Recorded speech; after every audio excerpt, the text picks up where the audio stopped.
Bismillahirrahmanirrahim. Assalamualaikum warahmatullahi wabarakatuh. Alhamdulillah nahmaduhu wa nasta'inuhu wa nastaghfiruh wa na'udzu billahi min shururi anfusina wa min sayyiati a'malina may yahdihillahu fala mudilla lahu wa may yudlil fala hadiya lahu. Asyhadu an la ilaha illallah wahdahu la syarika lah. Asyhadu anna Muhammadan abduhu wa rasuluh. Allah Ta'ala ba'da a'udzu billahi minasyaitonir rajim. Bismillahirrahmanirrahim. Ya ayyuhalladzina amanu taqullaha haqqa tuqatih wa la tamutunna illa wa antum muslimun.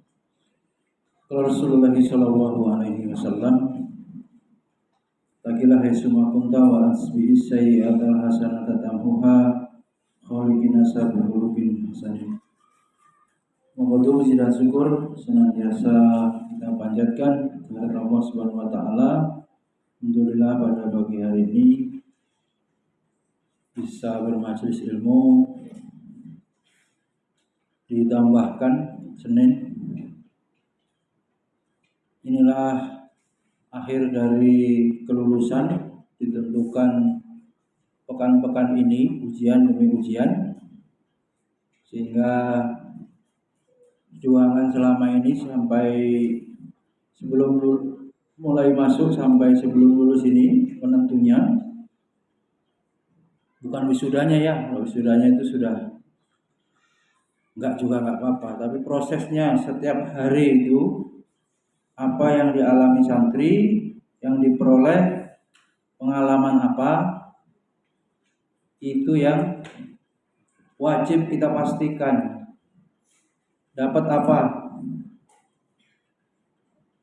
selama di pondok, bukan di akhirnya. Sudah diwisuda, sudah diluluskan, bukan, tapi setiap hari itu memperoleh pengalaman pembelajaran apa. Hakikat pendidikan adalah proses. Prosesnya selalu melanggar, tidak mau berubah, perlu ditingkatkan. Reward and punishment-nya, hukumannya harus jelas. Itu teori merubah perilaku-perilaku yang potensi yang buruk. Fujur, fa'alhamaha fujurohanya muncul semua. Orang tuanya taunya anak itu lucu, ternyata punya potensi kriminal, su'ul adab, dan itu menunggu waktu, dan ternyata keluar munculnya ketika di pondok. Munculnya ketika di pondok. Ini para guru harus paham proses munculnya potensi baik maupun potensi buruk. Sering dengan gampangnya, anak saya dulu nurut sebelum masuk pondok, nggak kayak begitu. Setelah pondok ketularan temannya di pondok, rusak. Gampangnya dia wali ngomong begitu. Mana ada di pondok ini mengajarkan keburukan. Lingkungan bi'ahnya diatur islami. Kalaupun ada kekurangan-kekurangan, santri yang lain memberikan pengaruh. Di pondok manapun semua memberikan pengaruh. Sudah disampaikan itu Mbak Nabila di grup. Pengaruh pertemuan dengan siapapun, setiap individu akan terpengaruh. Tarik menarik, mana yang kuat, terkontaminasi yang positif apa negatif, harus dijelaskan kali itu.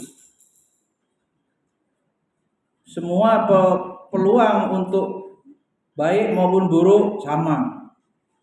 Bahkan apa? Virus di su'ul khuluqi yu'di. Apa artinya? Din, mahfudhatnya udah pernah dulu sama Biteguh. Su'ul khuluqi yu'di. Apa Yip? Su'ul khuluqi yu'di. Akhlak buruk itu menular lebih gampang. Sesuatu yang sangat sulit diwujudkan adalah akhlak baik. Sangat sulit meskipun sudah dicontohkan, dinasihatkan, diberi hukuman tapi akhlak baik itu sulit tertanam. Tetapi akhlak buruk tanpa diajarkan pun, ya nggak ada lah ya ngajarkan keburukan itu, dengan sendirinya akan menular.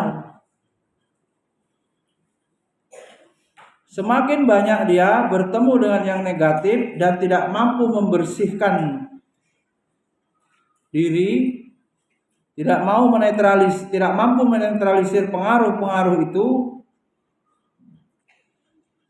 kalah dan menjadi apa? Budak dari hawa nafsu. Malam-malam saya sampaikan, ada orang yang hawa nafsunya menjadi raja, pemimpin, diikuti seluruh keinginan buruk. Ada orang yang mampu mengendalikan hawa nafsu sehingga bisa menahan diri, tidak mengikuti keinginan-keinginan, pikiran-pikiran liar yang menjadi keinginan, yang menjadi perbuatan dosa. Tuh. Rasa malas, istirahat, tidur. Coba bagaimana? Habis isya makan, suruh tidur. Tahajud juga bangunnya jam 4. Itu pun harus abi terus. Si lama di kamar mandi telat. Tahajud dibuat jam segitu karena masih anak-anak. Oh, dibuat jam 2 ya nggak kuat lagi. Coba perhatikan. Mau UAS ini, siapa yang beri hidayah ilmu? Allah. Bagaimana kalau Allah murka? Bisa ilmunya dipahami? Apa yang menyebabkan Allah murka? Berbuat dosa. Berbuat apa? Maksiat. Di pondok ini banyak melanggar aturan sama dengan berbuat dosa, apalagi kriminal. Berikutnya lagi, gagal belajar karena apa? Durhaka kepada guru. Durhaka kepada guru. Apa bentuknya? Jawab. Pan. Apa bentuknya?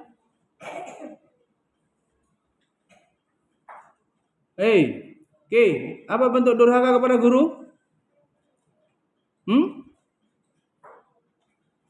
Ngobrol, ribut.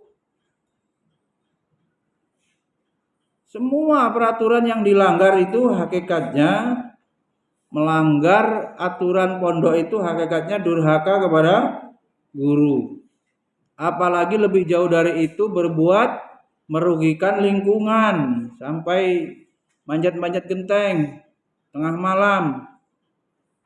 Dona Torik, ambil dondong. Mana orangnya? Gimana? Bukan maling. Bisa dipenjara, digebukin orang kamu. Coba, udah janji sama Umi Ana itu. Ada videonya.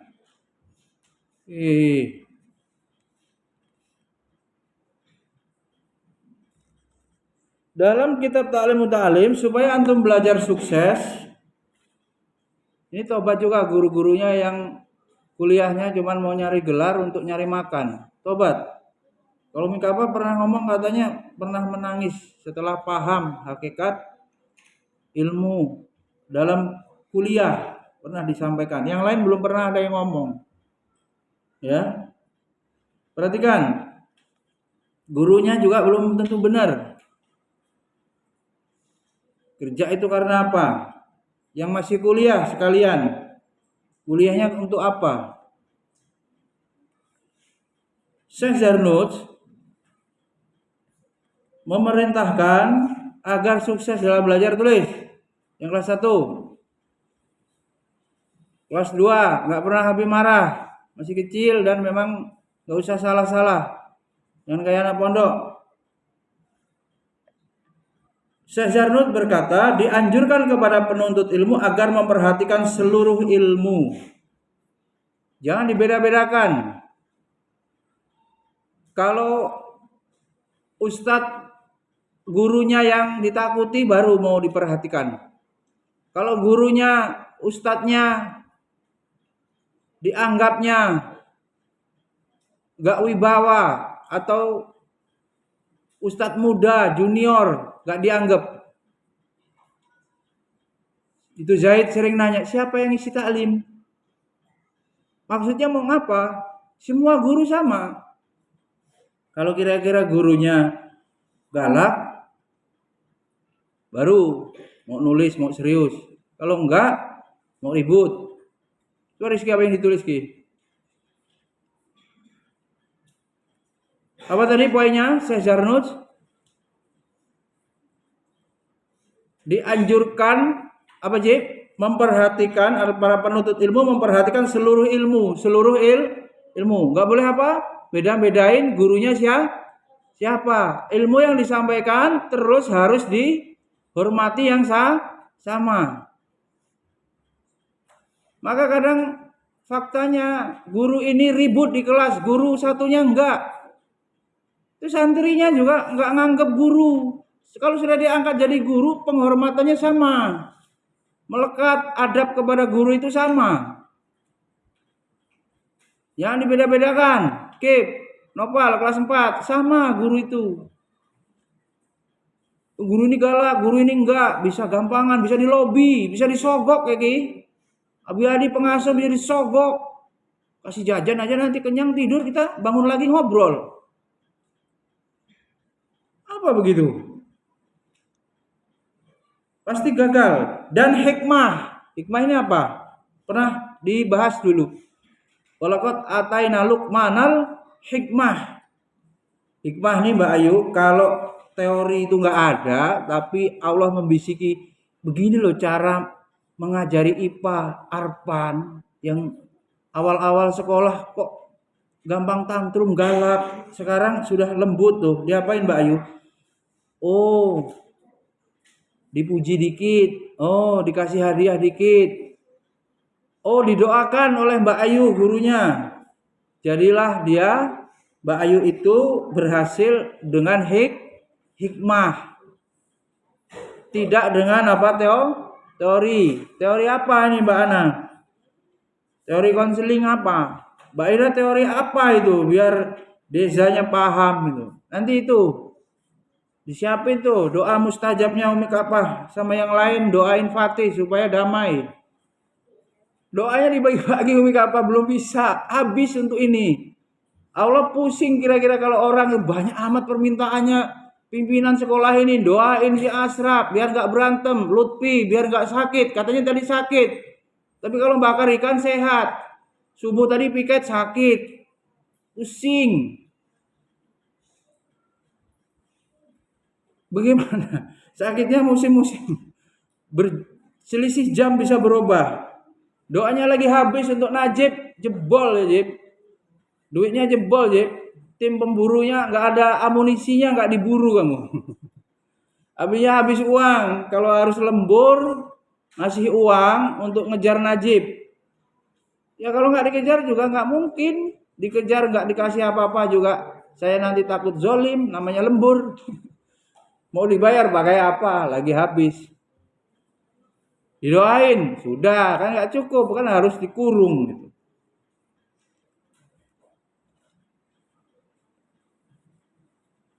Apa hikmah itu, Mbak Sarah?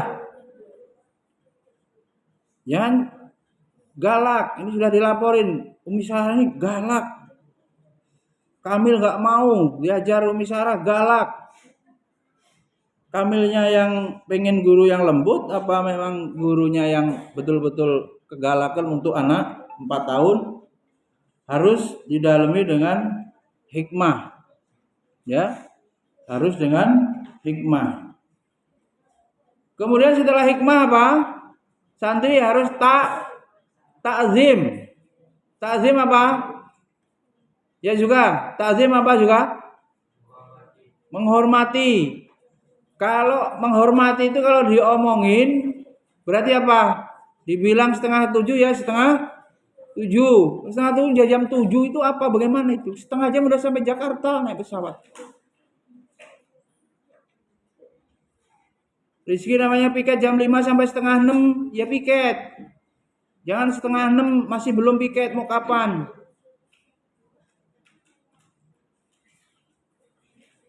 Takzim serta hormat. Meskipun telah 1000 kali, perhatikan, ini kadang-kadang yang sudah belajar, udah pernah materinya, Din. Meskipun telah 1000 kali ia mendengar keterangan dan hikmah yang itu juga. Mbak Ida mondoknya 7 tahun, udah blenger. Mbak Nabila berapa? 7 tahun apa 6 tahun? Kok materi itu lagi? Dilarang, ya. Dilarang meremehkan materi yang sudah pernah didengar. Tuh. Tetap namanya ilmu, tetap pahalanya. Oh, itu udah pernah didengar. Atau mungkin ada guru yang punya buku yang dikaji, kitab yang dikaji Ta'limul Muta'alim, oh udah beli aja kitabnya lah. Itu yang dijelasin di sekolah. Maka kemudian udah tahu isinya kayak gitu. Pas hadir di majelis tidak mau memperhatikan. Di sini dilarang, disuruh tetap hormat, bahkan beliau tegas sekalipun 1000 kali pernah mendengarkan ceramah yang sama ya Pak. Emang sudah pernah 1000 kali sampai segitu? Enggak lah, paling beberapa kali materi terulang sedikit. Apalagi yang baru-baru mondok kan nggak mungkin baru mendengar. Ini beliau bilang 1000 kali, ya. Yang bagi li talibil ilmi an yastami al ilma wal hikmah bita'zim wal hurumat. Wa inna sami'a mas'alatan wahidatan au hikmatan wahidatan alfa marratin. Dianjurkan kepada penuntut ilmu agar memperhatikan seluruh ilmu dan hikmah dengan penuh takzim. Orang takzim itu kalau sudah diumumin taklim, sebelum mulai dia sudah duduk di majelis itu baru orang takzim. Menunggu-nunggu, wajar, bukan gurunya yang nunggu santri. Hormat, diatur kelasnya biar gak ribut, bangkunya disusun.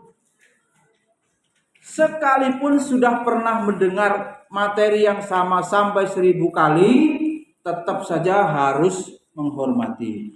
Wakila man lam yakun ta'zimuhu ba'da alfi marratin kata'zimihi fi awali marratin falaysa bi ahlil ilmi. Beliau lanjutkan, ada dikatakan barang siapa takzimnya setelah 1000 kali berulang tidak seperti takzimnya yang pertama kali, maka dia bukan ahli ilmu. Namanya takzim itu bukan nunggu lama gitu. Pas saat itu ya terus takzim terus menerus, ya. Ini kunci sukses apa? Ujian ini, apalagi pas ujian. Sangat mungkin Allah memberikan hidayah tanpa apa? Memberikan hidayah seketika di saat menjawab soal-soal ujian itu. Maka perhatikan tuh adab-adabnya sebelum ujian berdoa. Waktu kemarin yang lalu apa hasil resumenya Mbak Ayu? Seyogyanya jika mampu selalu berwudu, menghormati kitab, berwudu. Jadi belajar itu alhamdulillah dalam keadaan suci. Pertama, Kiai Haji Hasyim Asy'ari tegaskan dalam kitab Adabul Alim, pertama harus dilakukan seorang santri, tentu juga seorang guru, mensucikan jiwa, membersihkan hati, niat yang benar dalam belajar. Sehingga kemudian Allah mau memberikan hidayah tersebab hatinya sudah bersih. Sering dikatakan dalam syair ilmu al-ilmu nur. Ilmu apa? Cahaya. Dan cahaya Allah ini tidak diberikan kepada ahli maksiat. Tidak mungkin orang yang pendosa melakukan perbuatan dosa maksiat Allah berikan ilmu, nggak mungkin. Justru orang itu bisa jadi benar karena Allah beri ilmu, sehingga Allah lindungi dari berbuat maksiat. Ilmu ini yang menjaga dari perbuatan dosa. Maka dikatakan baru dia mengamalkan, atau orang alim kalau sudah mengamalkan ilmunya. Maka banyak yang keliru, gak berhasil belajar itu, kuliah-kuliah itu karena sejak awal salah niat.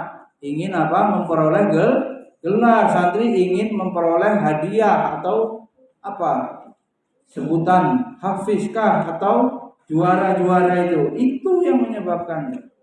Mungkin pintar, nilai di rapotnya tinggi, tapi kalau pada tataran masuk ke dalam hati menjadi iman dan melahirkan amal, itu belum. Jadi ilmu itu baru masuk di mana? Kebanyakannya. Baiklah, ilmu baru masuk kemana kebanyakannya yang diajarkan ini?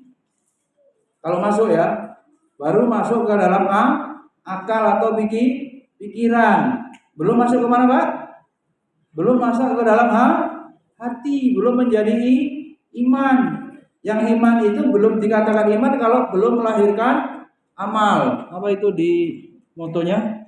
Iman, ilmu, dan amal. Beragama ini pada akhirnya adalah untuk diamalkan, bukan untuk banyak-banyakan prestasi, bukan untuk banyak-banyakan hafalan. Tetapi pada akhirnya ilmu yang nafi itu ilmu yang diamalkan.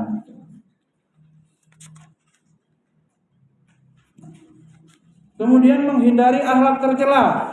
Tadi hikmah, biar bisa lulus belajarnya, menghindari akhlak tercela. Ini siapa ini? P. Menghindari akhlak tercela. Dianjurkan kepada pencari ilmu hendaklah menghindari akhlak yang tercela karena hal itu ibarat anjing. Asli nih, apa cocokin Bu. Isinya enggak saya rubah-rubah. Ibarat anjing, padahal Nabi sallallahu alaihi wasallam bersabda malaikat tidak akan memasuki rumah yang di situ terdapat patung dan anjing. Guru IPA-nya ini boleh kalau mau buat apa itu? Pantomim apa? Patung orang tuh yang untuk praktek boleh. Tapi kalau di rumah dipajang patung. Karena kalau saya rukyah ke rumah orang-orang gangguan itu ada harimaunya gede. Kalau orang kaya itu ada hewan-hewan yang bernyawa, kemudian utuh patungnya itu lengkap. Enggak hanya sepotong dari kaki sampai kepala lengkap. Perhatikan santri. Tidak masuk rumah malaikat tidak masuk rumah yang mana di rumah itu ada patung dan anjing. La tadkhulul malaika baitan fihi suar. Ada ini fihi kalbun anjing. Jadi kalau mau keluar dari perselisihan, karena ada hadis yang sahih begitu, tidak banyak foto di ruang tamu itu. Sekalipun foto keluarga boleh, tapi tidak perlu dipajang di ruangan. Cukup jadi album. Kalau dicari dalil yang membolehkan, ada yang bolehkan, yang penting tidak disembah. Maksudnya itu dilarang karena khawatir diagungkan. Seperti yang awal mulanya berhala itu siapa? Ya'ub, Suwa, Nasr. Gimana itu? Pertamanya umatnya Nabi Nuh menyembah berhala karena orang-orang soleh meninggal kemudian dibuat patung. Ya'ub, Suwa, Nasr itu orang soleh, kemudian meninggal dibuat patung. Lalu kemudian generasi berikutnya menganggap dia Tuhan disembah. Itu Nabi Ibrahim kan khawatir juga itu. Mata butuh min ba'di. Ini kamu kalau ngobrol sama anaknya itu, sama keluarganya itu, yang dipikirkan itu, nanti kamu kalau Abi meninggal yang kamu sembah apa? Nabi Ibrahim memikirkan begitu. Ismail, kamu yang disembah nanti apa? Kalau bapakmu mati, nggak ada yang larang kamu nyembah patung, jangan-jangan nyembah patung seperti kesyirikan yang terjadi di Nabi Nuh.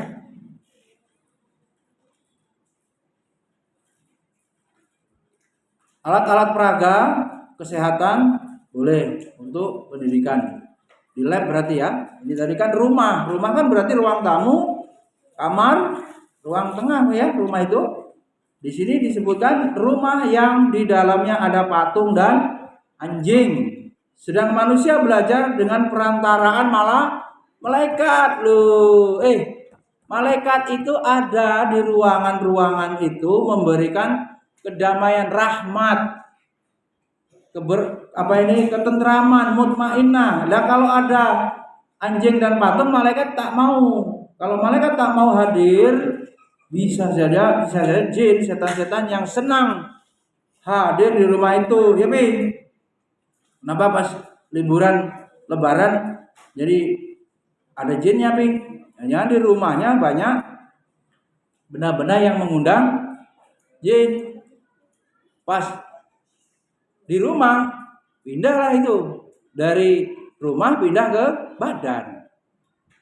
Nah, itu dicek tuh rumahnya sudah sesuai syariat belum. Di sini kaitannya menghindari akhlak tercela itu sampai seperti itu, ya. Akhlak tercela itu kayak anjing gitu loh. Orang tercela itu sehingga tidak ada malaikat rahmat. Wal akhlaqu zamimatu tu'rafu fi kitab al akhlaq wa kitabuna hadza la yahtamilu bayanaha. Mengenai akhlak beliau tidak bahas secara khusus karena ada kitab khusus tentang akhlak. Sedang kitab Ta'limul Muta'alim ini tidak memuat pelajaran akhlak secara khusus. Wal yahtaris khususon anit takaburi wa ma'at takaburi la yahsulul ilmu. Khususnya yang harus diantisipasi adalah sikap sombong. Sombong itu apa? Meremehkan manusia dan menolak kebenaran. Apa meremehkan ini?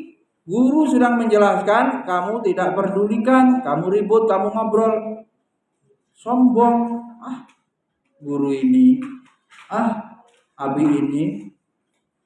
Nah, Abdullah, seperti itu bisa membuat ilmu terhalang. Seperti anjing tadi itu, malaikat gak mau masuk rumah lantaran ada anjing. Sikap sombong ini bahaya. Karena dengan sombong itu maka tidak bakal diperoleh ilmu. Nih, kalau dalam motivasi suruh apa? Saya pernah ikut motivasi, open mind ya. Jangan ditutup ilmu yang sudah ada sehingga terjadi apa? Yang balik gitu, ilmu dari pemateri itu nggak masuk karena udah ada resistensi atau penolakan atau pagar. Ini cocok nih. Sombong itulah penghalang. Guru ini udah. Emang dia kuliahnya di mana? Emang dia apa? S1 nggak LC gitu misalnya. Kalau LC itu menjadi ukuran, kalau nggak LC itu nggak mantep. Kalau nggak ustadz yang terkenal viral itu datang di taklim itu enggak lah. Males ustadz lokal ya, serap. Ustadz lokal, ustadz kampung kata Gus Baha itu. Buya Yahya juga. Ustadz kampung dianggapnya enggak punya ini. Follower apa? Pengikut yang banyak. Jadi enggak dianggap omongannya. Ini penutup kesombongan itu menghalangi masuknya ilmu. Kalau ada di kampus tuh Mbak Nabila, ini ustadznya baru S2, males. Ini udah profesor baru. Membeda-bedakan begitu sama dengan menghalangi ilmu masuk. Al ilmu harbun lil muta'alli kasail harbun lil makanil ali. Ilmu itu musuh bagi orang yang sombong. Tulis. Ya, tulis. Ilmu itu musuh bagi orang yang sombong. Dicek nanti catatannya. Ilmu kiri. Kamu nggak nyatet. Itu musuh bagi orang yang sombong. Riang apa? Berengut aja. Laksana banjir juga musuh dataran tinggi. Apa sih? Ilmu itu musuh bagi orang yang sombong. Laksana banjir juga musuh dataran tinggi.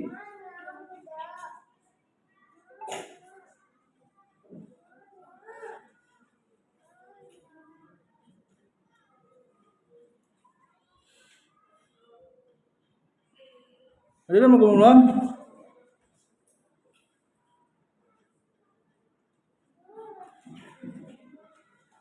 masih ada waktu.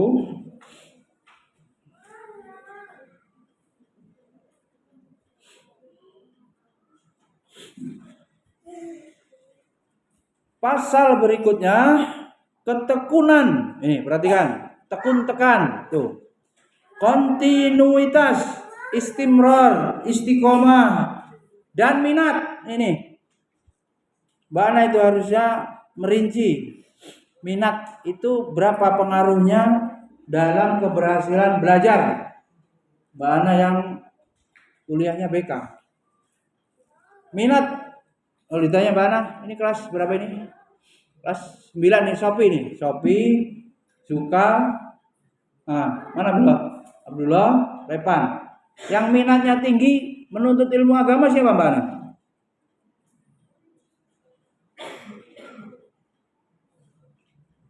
Nomor 1 Zuka. Nomor 2 Abdullah. Nomor 3 Sopi. Mending Repan ini paksaan sejak awal itu. Paksaan dari orang tua, dari Om Yanto juga.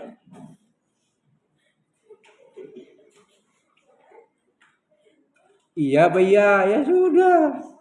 Biar ada satu yang tahu agama. Ya memang begitulah daftarnya ngomong. Kenyataannya memang cocok. Paksaan. Guru yang paksaan ada nggak ya? Wali yang paksaan. Paksaan sekolah. Mungkin karena dekat, nggak suka sama yang punya sekolahan, tapi dekat. Kalau jauh nanti nganternya repot, kepaksa. Ada begitu. Nanti ada aturan suruh taklim, aturan suruh bayar zakat, nggak mau. Paksaan, tapi jauh mau sekolah lain, macam-macam. Itu semuanya ngaruh. Maka kita bahas ini. Ya, beliau kemudian ini cek ya, kesungguhan hati. Kesungguhan hati. Ketekunan itu kaitannya kesungguhan hati. Kemudian penuntut ilmu juga harus bersungguh hati. Ya Najib. Kabur terakhir pengen nonton Ustaz Adi Hidayat? Iya, cuman itu gara-garanya.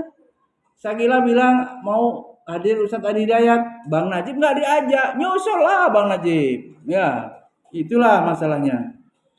Penuntut ilmu juga harus bersungguh-sungguh hati dan terus menerus. Bersungguh-sungguh hati memperhatikan ilmu itu terus menerus. Gak ada istilahnya lagi gabut juga. Gak ada istilahnya lagi galau. Kemarin Abi ngobatin galau sama bapakmu sampai 2 jam itu. Dari jam 11 sampai jam 2 itu sama umimu. Galau, gabut, menyatu.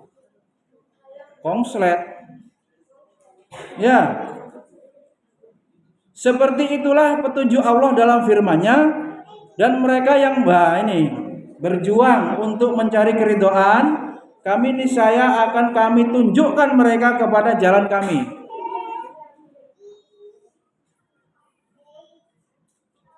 Perhatikan, walladzina jahadu fina lanahdiyannahum subulana. Berusdi, ini semua bisa kepakai ya Berusdi. Coba antum cari tafsirnya lebih luas. Antum sungguh-sungguh mencari judul skripsi lanahdiyannahum subulana. Itu sudah kita praktekkan. Sungguh-sungguh mau cari santri, doa pagi siang sore datang kalau mau. Sungguh-sungguh untuk apapun santri ini, sungguh-sungguh mau hafal Quran din, bisa lanahdiyannahum subulan Najib. sungguh-sungguh mau mondok, Allah kasih rasa betah. Walladzina jahadu, jahadunya bersungguh-sungguh. Ya Yogi, bersungguh-sungguh. Asraf, walladzina jahadu fina. Siapa yang bersungguh-sungguh fina, jahadu fina. Finanya apa saja? Kebaikan di jalan Allah, apa menuntut ilmu atau bekerja atau apa ini promosi. Itu kenapa yang viral itu? Kalau nggak buka cadar dagangnya nggak laku apa bagaimana itu? Hah? Yang lagi viral itu kenapa, Mbak? Ini Nabila, tahu nggak ini? Kok rame di Facebook? Ngapa ya? Saya belum paham. Itu ada orang yang melepas cadar karena apa? Supaya dagangannya laku gitu ya? Apa bagaimana? Dan Bayu itu monitoring itu. Akhirnya saya share aja hukum cadar, jadi biar paham gitu loh. Secara mazhab fikih 4 itu hukumnya begitu. Mau pakai cadar apa enggak? Mungkin ada juga yang mana bilang kalau di sekolahan tertentu ngelamar sekolahan ini nggak boleh pakai cadar. Mungkin juga ada mungkin. Kalau dicari ya, kalau bercadar nggak boleh kerja di sini. Mungkin juga ada. Dalam hal mencari rizki pun, yang bercadar pun Allah memberi rizki gitu loh. Maksudnya sungguh-sungguh dia promosi, walaupun dia bercadar, dia tetap akan laku dagangannya. Karena pada hakikatnya yang memberi rizki itu Allah. Ya. Syair, perhatikan tulis santri, syair.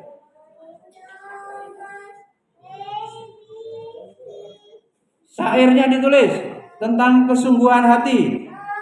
Diraih keagungan dengan kesungguhan. Syairnya, diraih keagungan dengan kesungguhan, bukan semata dengan kebesaran. Diraih keagungan dengan apa? Kesungguhan, bukan semata dengan kebesaran.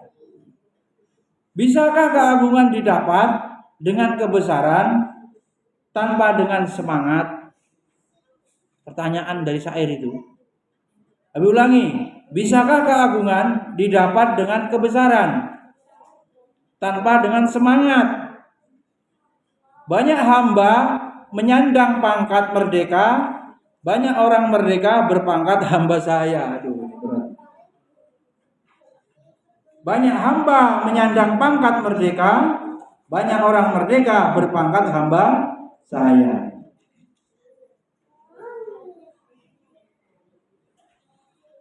Jadi kebesaran antum turunan orang hebat, turunan orang kaya, atau kebesaran-kebesaran yang sifatnya kelebihan dari umumnya anak-anak antum miliki, itu tidak otomatis dari kebesaran itu dapat meraih keagungan kecuali dengan kesungguhan hati untuk belajar. Nggak mungkin bisa diraih tanpa semangat. Semangat menuntut ilmu, menjadi orang paling mulia, derajat tertinggi sebagai orang takwa. Takwa dapat diraih apabila berilmu. Nah ini, tinggi derajatnya, ditinggikan. Yarfa'illahu ladzina amanu minkum walladzina utul ilma darajat. Inna akramakum indallahi atqakum. Jadi sesama santri ini mana santri yang paling taat, disiplin, disiplin tahajud, murojaahnya lebih dari kawannya, besar kemungkinan indikator dia lebih takwa, lebih tinggi, ilmunya lebih mendalam ada pada anak itu. Wajar kemudian dia lebih dihormati. Jadi ketakwaan itu, ya, kebesaran itu, keagungan itu diperoleh dengan semangat, tidak dengan bermalas. Dikatakan juga wakila man talaba syai'an wajada. Pertama wajada dengan tasdid, yang kedua wajada. Wa man qara'al baba walaja. Ada kata mutiara mahfudzatnya, siapa bersungguh-sungguh hati mencari sesuatu, pastilah ketemu. Dan siapa mengetuk pintu bertubi-tubi, serius, maka akhirnya ketemu dan bisa masuk. Habib Rusdi ngajuin judul sampai 100 kali, pastilah ada yang pada akhirnya disetujui. Seperti itu Habib Rusdi. Ya, man talaba syai'an wajada.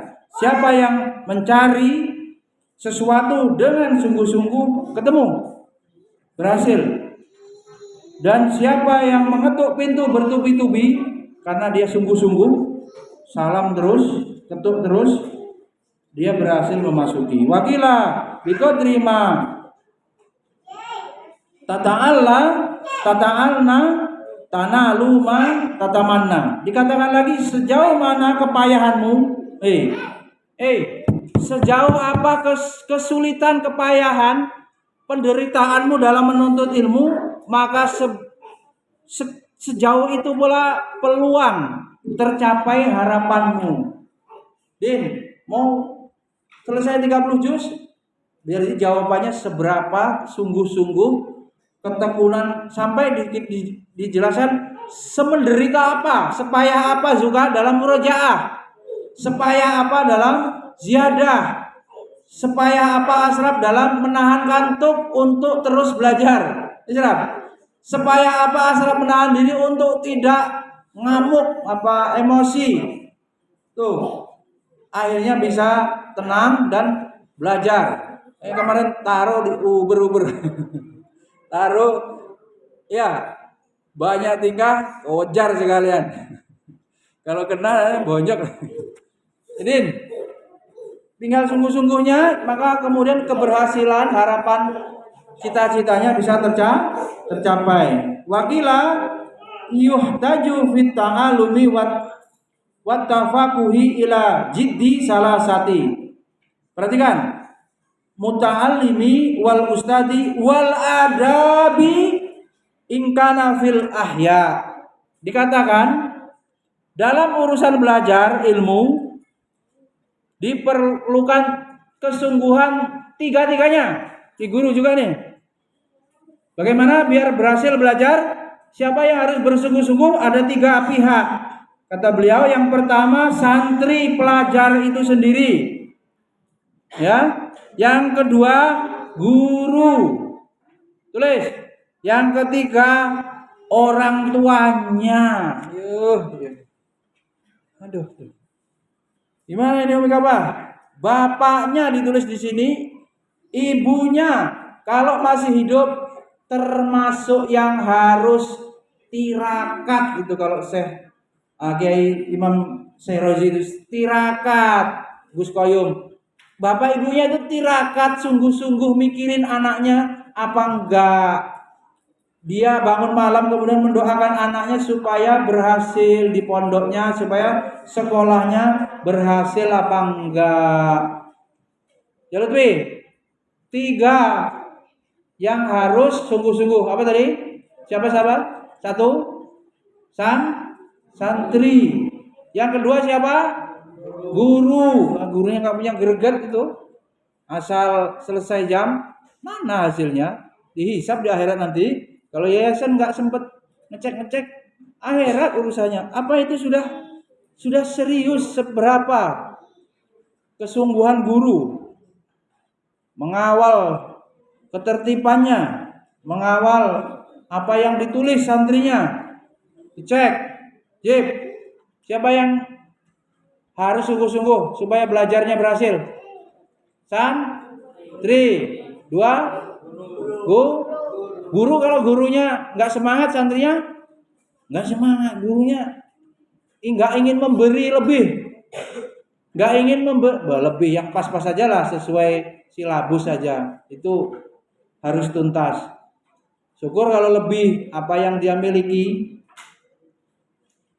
Mana yang kuliah? Nah, mana Mbak Najma? Ngomong ya. Kuliah itu Mbak Najma, 1 mata kuliah itu serasa 3 penekanannya itu. Ada sedekah ilmunya, Mbak Nabila sama juga itu. Multikultural gitu-gitu aja, tapi kan dikembangkan kemana? Ke adab, ya, ke tauhid, ya, ke profesionalisme. keguruan, kemana-mana itu. Karena semangat guru dosennya ingin lebih, bukan hanya sekedar sesuai silabus. Nah kalau guru ICA mau begitu, baguslah itu. Kelebihan dari gurunya tidak dikontrol oleh silabus, real kurikulum, pengalaman belajar yang diperoleh dari guru-guru pejuang begitu, itulah yang bisa nanti santrinya siap menghadapi kenyataan hidup. Dan juga orang tuanya ini apa yang sudah dia kuasai turunin ke anaknya untuk nambah-nambah soft skill. Maka menjadi gerakan menjadi guru keluarga. Itu kadang-kadang sekolah itu memaksakan sesuai visi misi. Anak itu belum tentu kompatibel atau cocok. Orang tuanya yang paling tahu. Orang tuanya punya kelebihan apa, itu juga kemudian bagaimana bisa diajarkan. Baik, waktunya habis. Apa tadi yang harus sungguh-sungguh? Berarti antum kalau VC telepon minta apa? Didoakan apa? Apa nih Lutfi? Di pondok ini berat nih. Males lah, godaannya Ustadz galak lah. Harus piket, bisa dipukul juga kalau melanggar aturan. Bilang aja begitu. Kenapa dipukul? Telat setengah jam, ya karuan. Kalau nggak telat, nggak. Bilang aja, sampaikan orang tuamu, minta didoakan supaya betah istiqomah. Mendoakan air mustajab, cari waktu yang mustajab. Umi juga bangun, sholat malam, waktu mustajab, doakan Lutfi, itu supaya apa? Berhasil dalam belajar. Ini santrinya, gurunya disuruh taklim, ditaklimin aja karena melenceng kasihan. Yang diurusin gurunya itu melenceng, asal masuk, ditanya hasilnya apa, ditanya targetnya apa, nggak berani jawab. Terus ngapain selama ini? Penjelasannya nggak ada, ya. Kemudian orang tua ini disuruh dengerin video ini mau apa enggak, disuruh datang taklim ya entah kayak apa mau apa enggak, atau silakan taklim di tempat lain. Seberapa perjuangan orang tua menuntut ilmu supaya riadoh kepada riadoh orang tua yang kesungguhan orang tua, tirakat orang tua untuk anaknya, dan menjadi kontribusi dari 3 tadi, salah satunya orang tua, sehingga anaknya belajarnya sukses. Guru juga sama, kalau guru sudah pernah mendoakan santrinya supaya dapat hidayah, baru guru yang benar. Kalau belum, susah, ya. Sampai pada tingkatan seperti itu tuntutannya sebagai seorang guru. Barakallahu wa bihamdika, asyhadu an la ilaha illa anta, astaghfiruka wa atubu ilaik. Assalamualaikum warahmatullahi wabarakatuh.